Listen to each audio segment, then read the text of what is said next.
Hi hello అందరికీ నమస్తే అండి. ఎలా ఉన్నారు? బాగున్నారా? నేను మీ సంధ్య.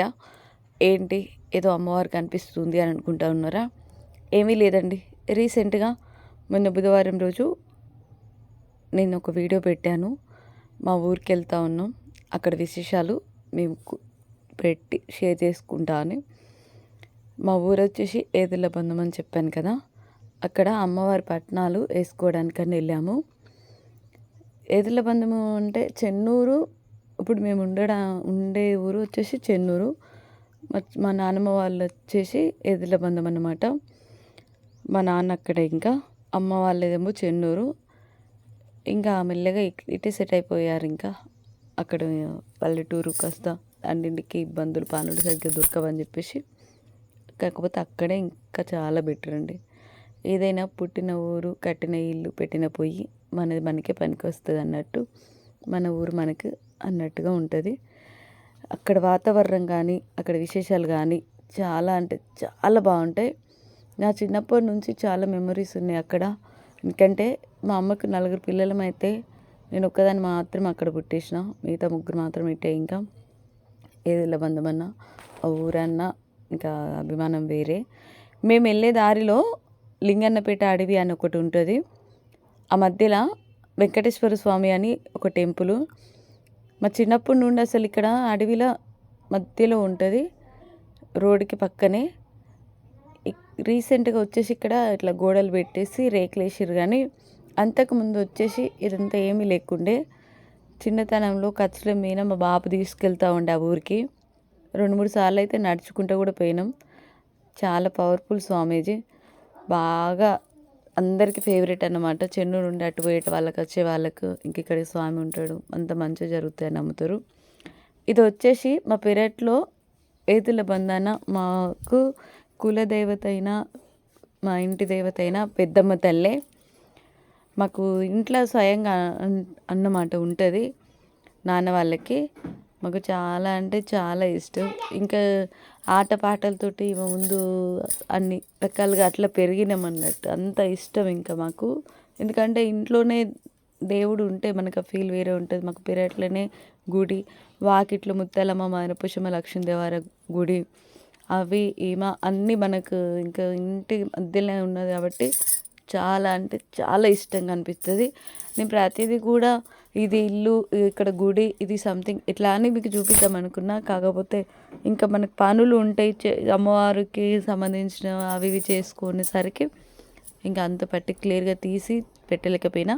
తీసిన వీడియో మాత్రం మీ ముందుకు తీసుకురావడానికి ప్రయత్నించి ఈ వీడియో మాత్రం పెడతా ఉన్నా. చూడండి, ఈమె వచ్చేసి అమ్మవారి పెద్దమ్మ అని అంటాం. అంతకుముందు మట్టితోటే అమ్మవారిని వేసేది. మట్టితోటి అమ్మవారిని దించి సంవత్సరం పాటు ఆ మట్టి అమ్మవారికే అలికి పూజించి ఏ పండుగలు వచ్చినా కూడా ఆమెకి చేసేదన్నమాట. తర్వాత ఇట్లా చేపించారు విగ్రహము.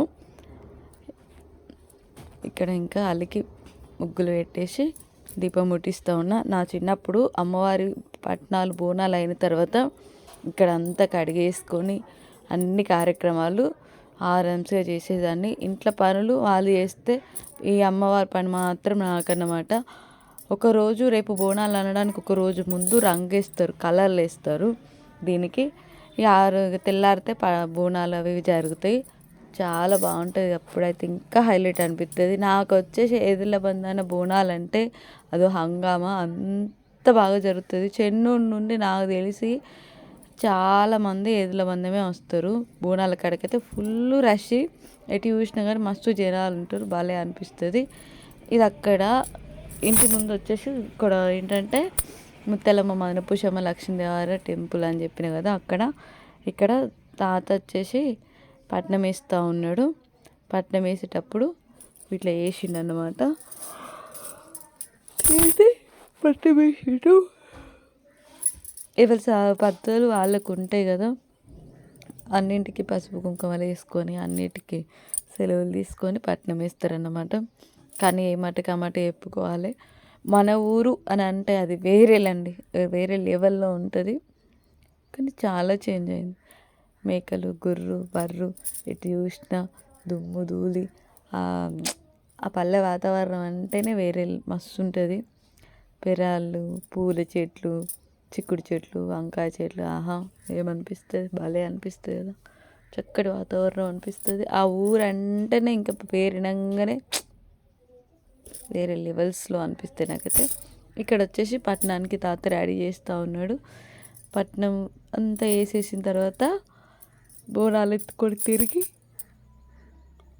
తమ్ముడు ఏం మ్యారేజ్ ఉందా అని చెప్పేసి పట్నాలు రెడీ అవుతూ ఉన్నాయి. ఇక్కడ మా అమ్మ ఉన్నప్పుడు పట్నాలకి వేసిన తర్వాత మ్యారేజ్ పెట్టుకుని మ్యారేజ్ చేసేది.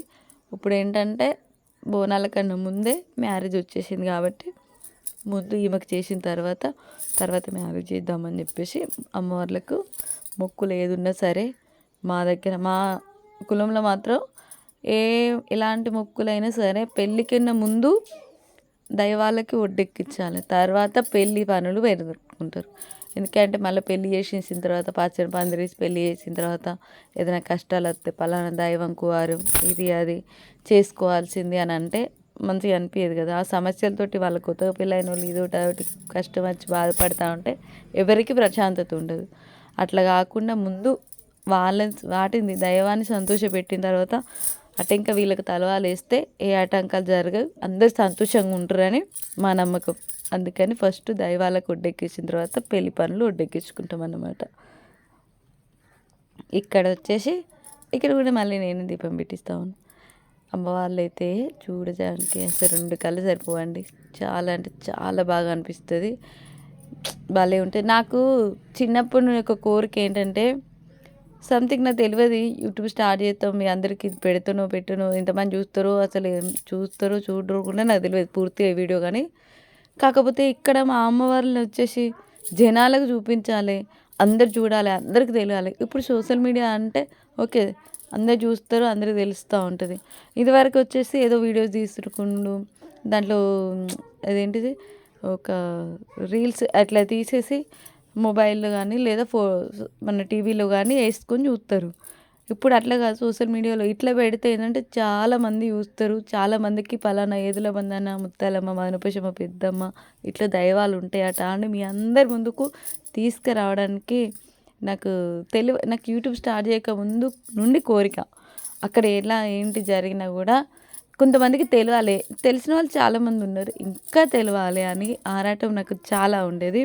కానీ ఈరోజు నాకు ఆ కోరిక అనేది ఇంచుమించు కొంతవరకు అయితే నెరవేరింది. ఎందుకంటే ఓన్లీ చెన్నూరు వాళ్ళే ఏదుల బంధువు వాళ్ళే చూడకుండా ఇంకో నలుగురు ఎవరైనా బయట వాళ్ళు చూస్తే పలానా ఊర్లో ఇట్లా ఉంటుందా అని మీ మనసుకి ఏ ఒక్క చోట అనిపించినా కూడా నేనైతే ఆ సంతోషం ఇక నాకు చెప్పలేని మాటలలో. ఎందుకంటే మీ దాకా తీసుకొచ్చిన అని అంటే ఇంకా అది వేరు, కానీ ఇది ఎక్కడి దాకా వెళ్తుంది ఏంటో, పోదా చూసిన వాళ్ళు ఎట్లా రిసీవ్ చేసుకుంటారు, అసలు చూసిన వాళ్ళకి ఇంట్రెస్ట్ ఉంటుందా ఉండదా అనేది కూడా మనకు తెలియదు. కాబట్టి ఇంకా అమ్మవారి దయ.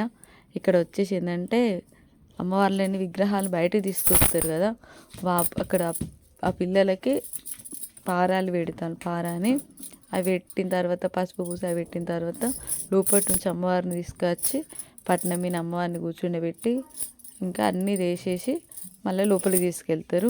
అది మాత్రం మిస్ అవుతా ఉన్నా, ఎందుకంటే ఆ సిచ్యువేషన్లో ఇంకా మనం కాదు, ఇక అన్నీ ఆ పనుల మీద కాబట్టి వీడియో తీయడానికి ఎవరికి వీల్లేదు. నన్ను చూసుకోవడమే మా వాళ్ళకి సరిపోయింది. ఇంతకీ నన్ను చూసుకోవడం ఎందుకు అని అనుకుంటా ఉన్నారేమో. దేవుడు వస్తుంది అని అంటే మనకు పర్ఫెక్ట్గా ఎట్లా ఏంటిది అనేది మనకు ఎవరికి అంత తెలియదు. కొంతమంది నమ్ముతారు, కొంతమంది నమ్మరు. అవునా దేవుడు వస్తుందా అదా ఇదా అని కొంతమందికి కథ లెక్క కూడా అనిపిస్తుంది. కానీ ఈ రోజులలో మంచి ఎంతో చెడు అంతే, దైవం ఎంతో దయ్యం అట్లనే అన్నమాట. అన్నీ ఉంటాయి, మేము అన్నీ నమ్ముకుంటాం, అన్నీ చేస్తాము. అందరికీ అట్లా ఉండదు కదా, ఎగరడం ఏంటి, ఈ దేవాళ్ళు ఏంటి, అదేంటి ఇదేంటి అని కొంత వింతలుగా అనిపిస్తుంది. అందుకని మీరు ఎట్లా తీసుకుంటారు అని చెప్పేసి అలాంటి వీడియోస్ ఏం పెట్టకుండా ఓన్లీ ఇవే చూపిస్తూ ఉన్నాం. అంటే వేరే ఏం లేదు, దేవుడు వచ్చినప్పుడు అది లేదు, అసలు పెడదామన్నా కూడా అది లేదు, ఇట్లా ఏంటిది అనేది. ఓకేనా. ఇక్కడ ఇంకా వాళ్ళకి పారాన్ని పెట్టి తర్వాత అమ్మవారిని తీసుకొస్తారు. ఆ టైంలో అసలు నేను కాదు, నాకేదో అయిపోయి ఉంటా, అందుకని అది మిస్ అయినా. ఇంక ఇక్కడ బోనం ఎత్తుకొని తిరుగుతూ ఉన్నాం. జాతర అప్పుడైతే మొత్తం ఫుల్ రష్ ఉంటుంది, చుట్టూ జనాలు ఉంటారు. నా చిన్నప్పుడు నాకు గుర్తు, ఖచ్చితంగా కట్టుకొని నువ్వులు పలహారాలు అవేంటి పప్పు పలహారాలు దాంట్లో పెట్టి చుట్టూ తిరిగేది వాళ్ళు ఖచ్చితంగా కట్టుకొని చుట్టూ తిరిగి పిల్లలకు ప్రసాదం పెట్టేది. అట్లా ఉండే ఇక్కడ మస్తు ఉండే. పోను పోను రోజులు గడుస్తూ ఉంటే కొన్ని చేంజ్ అవుతూ ఉన్నాయి. ఏదేమైనా కానీ చిన్నప్పుడు మెమరీస్ మాత్రం హైలైట్. మా ఊళ్ళు బోనం కుండలు తెచ్చిళ్ళు. నేను ఇంత హైట్ ఉన్నాను, నన్ను ఎత్తి మీద అదంత హైట్ ఉండేది. మా ఊళ్ళో ఒక్కొక్కరు చాలా అంటే చాలా భయపడ్డారు అనమాట. ఎందుకంటే అంత పెద్ద బోనం కుండ, మళ్ళీ అవి సరిగ్గా కుదరలేదు మధ్యలో. చిన్న మీ కిందిది కుండ ఎంత పెద్దగా ఉన్నదో పైన కుండ అంతా కూడా పెద్దగానే ఉన్నది. వాళ్ళైతే అసలు ఘోరంగా భయపడ్డారు. ఒక్కొక్కరికి ఇంకా చుక్కలు కనిపించినట్టే ఉన్నది. ఇక్కడ మేక మాత్రం మస్తు సతాయిస్తూ ఉన్నది, అస్సలు మాటినట్లేదు. చివరిగా మా బాబాయ్ చెప్తే ఈయన ఇచ్చింది. అప్పటికో అరగంట పట్టింది. ఇంతకీ మా బాబాయ్ అని చెప్పారు ఇన్నూరు ఒకసారి. వచ్చిన మనోళ్ళే రానోళ్ళు మనోళ్ళే అంత మనోళ్ళే అని అట్లా అనుకొని